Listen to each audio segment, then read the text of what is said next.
Welcome to Learning Plan 3, Working in the Field of Mental Health. There's a lot of great information in this learning plan to help you kind of look through different occupations in the mental health field. Pay attention if you might want to be a social worker, case manager, psych tech, or counselor.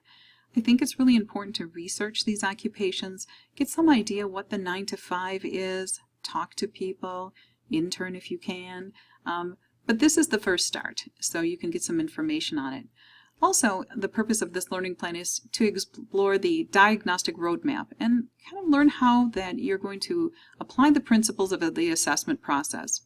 You're going to use the roadmap and it provides a step-by-step process of gathering information, and then you're going to assess symptoms. Individuals that work in the field of mental health may even not be the ones that are providing the final diagnosis that guides insurance reimbursement or treatment options. But as professionals in the field, all mental health workers will encounter a variety of individuals that carry a mental health diagnosis, like I talked about in your welcome. This learning plan gives you the tools to identify signs and symptoms and begin to categorize them as they relate to the disorders. Even when I worked as a paraprofessional, even when I was a mere crisis worker, at the beginning of my career, my documentation at times would change the psychiatrist's diagnosis, because your information that you give him or her, your information can really sway how they diagnose. You may be working 24, long hours with that person, and you really see a lot of things that the psychiatrist may not. So please understand that your observations are important. The things you see, the things you pay attention to, your knowledge is more important than you think. Okay, let's look through the assessment activities of Learning Plan 3. You're going to read the diagnostic roadmap. You're going to read social worker and mental health clinic. Kind of gives you some ideas of what a day in the life is. Read the DSM, page 733 to 748.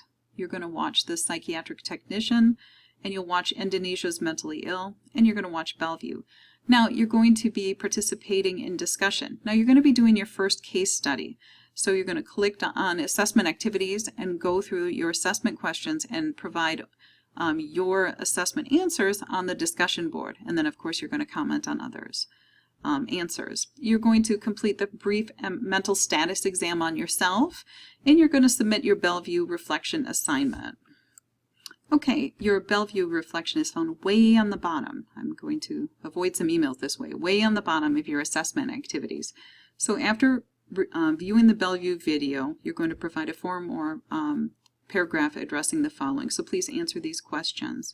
And also, be thoughtful, be reflective, really think about, what's your impressions, discuss your thoughts, in your opinion, give your opinion and your thoughts about this video.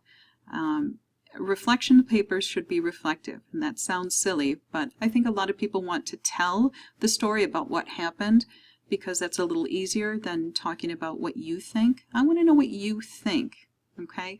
So that's what I expect for this assignment, you to reflect on what you think. So if you have questions and concerns about this learning plan or any assignments, please contact me. I hope you learned a lot in this learning plan. Take care.